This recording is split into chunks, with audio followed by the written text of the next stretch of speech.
Welcome to the fourth step in our journey to understand solid principles. One more step to go after this. In this section, we will look into interface segregation principle. This principle suggests that many client-specific interfaces are better than one general interface. You may be wondering, how is this picture of a restaurant menus of main course and beverages related to this principle? Well, you will find it soon. So let's get going. Let's look into the interface segregation principle definition.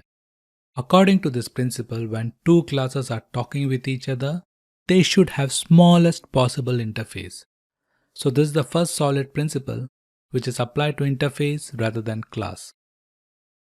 As per this principle, instead of one fat interface, many small interfaces are preferred. It also means that clients should not force to use or implement interface they do not use. Let's try to relate this with an example. Here you see a mobile charger with multiple types of charging port. That is charging port of type C port, USB 1, USB 2 and so on. All kinds of ports are bundled together into one mobile charger. So though you have multiple charging ports provided, you only need one type of charging port to charge the particular mobile phone as shown in the picture. If you apply the interface segregation principle here, so as per this principle, you don't need one fat mobile charger with multiple types of charging port. As per this principle, you segregate the charging port and tailor down to just one port that is needed by the particular mobile phone as shown in the picture. So the idea is you should not have any unused method defined in the interface. So what the interface segregation states that client should never be forced to depend on method it doesn't use. It should not depend on anything more than the method it calls.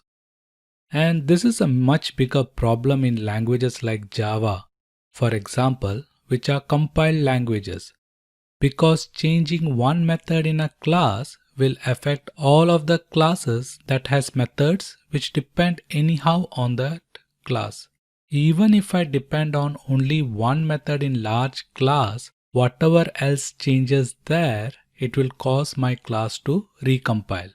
So basically what we need to do is to replace large interfaces with smaller one or replace larger object we depend on with smaller interfaces.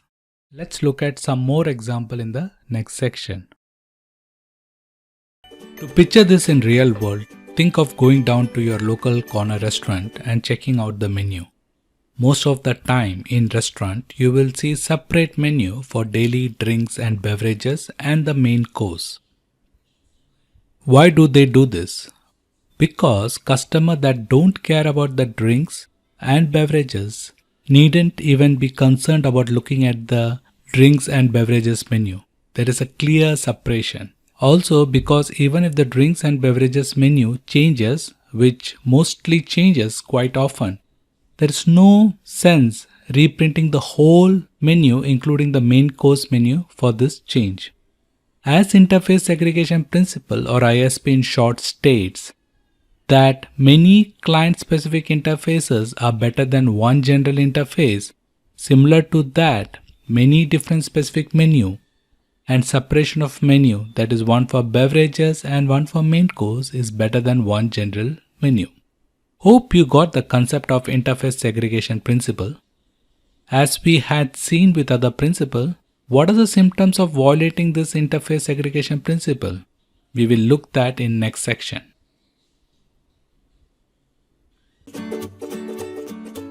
Let's consider a scenario example. Every company has a procurement department, which typically has a procurement application to keep track of things bought. This particular software application that we'll be looking in this example is used to procure materials in cash. If you look at this application architecture, it's a simple application for demonstration purpose. And you see a procurement class which is used to procure material from local market in cash. For saving the payment processing detail, the procurement class use iPayment interface and invoke save payment details of payment class. And this payment class extends iPayment interface as shown. Things are going fine till your company decides to go for procuring material from international market via online mode.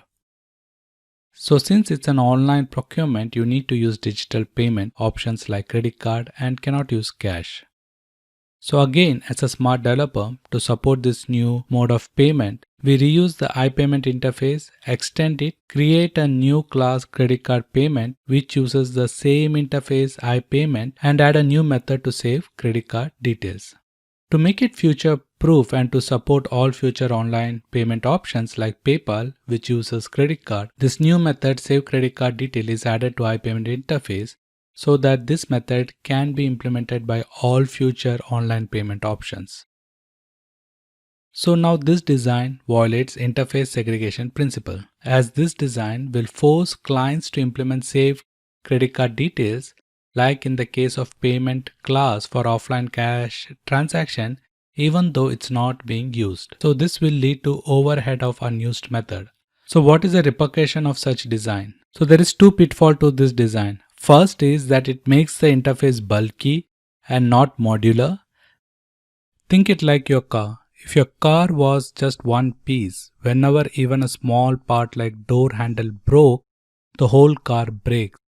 But if the car is made up of different components, as how it is made, if just one door handle breaks, then you can replace the door handle with a new one and no need to replace the entire car. Second pitfall is if we don't follow interface segregation principle, it will force client to implement method even if they don't care about. This is true in case of compiled language like Java, where if we don't use integrated segregation principle and have all method in one interface, and if multiple clients are being using that interface, then a change in behalf of one client impact all the clients. So what is the solution? We will look into violation and solution with help of code in the next section.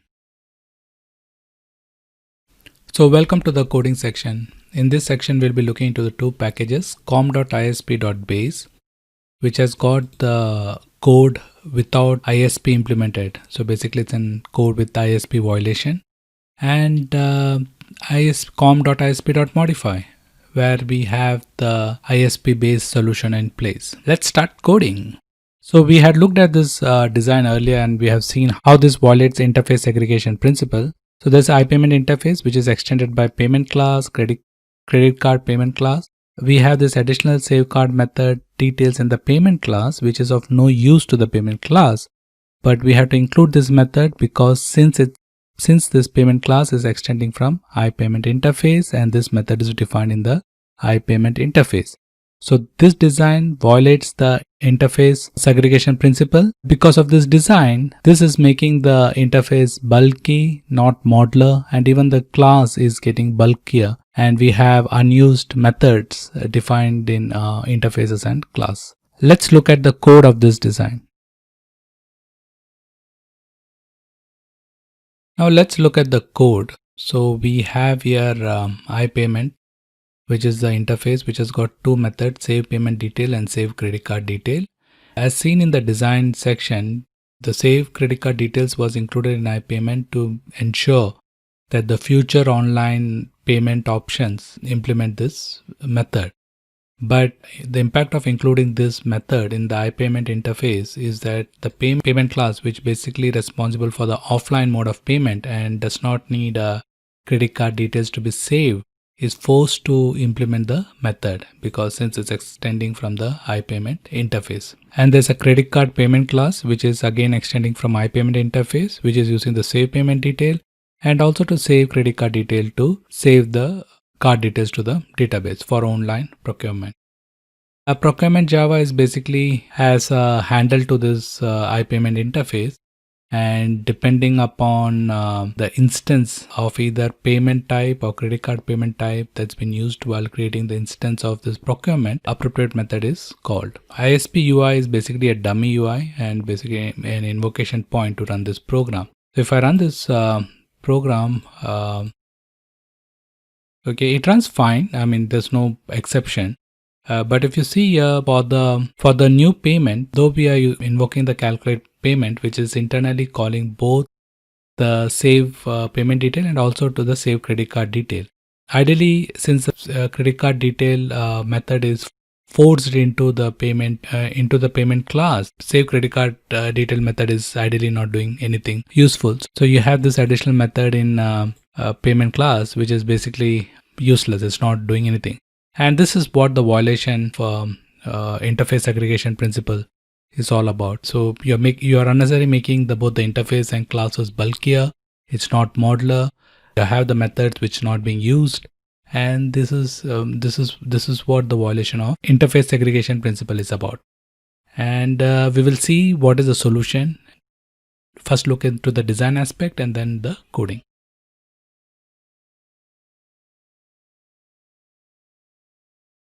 So for solution, let's look at the architecture first. So the solution is to make interfaces modular, that is from a bulky interface to a modular interface. So the solution consists of two interfaces, iPayment and iOnline payment. And iOnline payment interface extends from the iPayment interface. And iOnline payment will have this additional method to save credit card details. So having two separate interfaces help in removing the unused method. If any client wants both behavior, then they have to implement appropriate interface. As shown here, credit card payment implements iOnline payment interface as it needs both save payment detail and save credit card detail, whereas payment method only needs to implement iPayment interface and need to look into save payment details. So this is how the solution or the design to adhere to interface segregation principle is about. Let's look at the code aspect. So let's now look at the code. So having two separate interfaces helps in removing the unused methods. So there are two interfaces, iPayment and iOnline payment.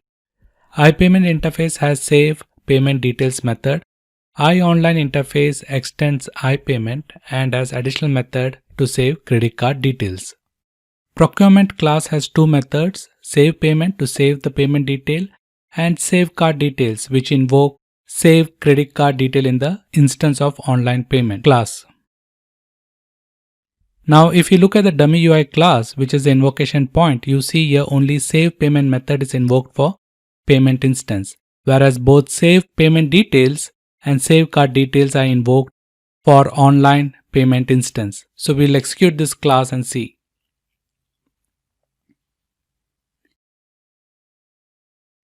So that is what ISP is all about. It helps you to keep your interface as small as possible.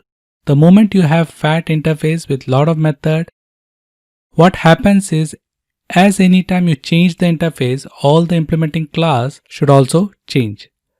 Hope you got a good understanding of interface segregation principle, as this principle suggests that many client specific interfaces are better than one general interface.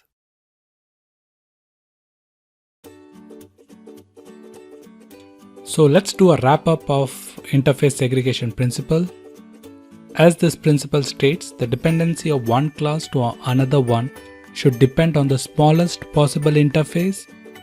Clients should not be forced to implement interface they don't use, and instead of one fat interface, small interfaces are preferred based on groups of methods, each one serving one submodule. This is what interface segregation principle is all about. And we have also seen some code and also saw an application of it in the real life with restaurant menu card.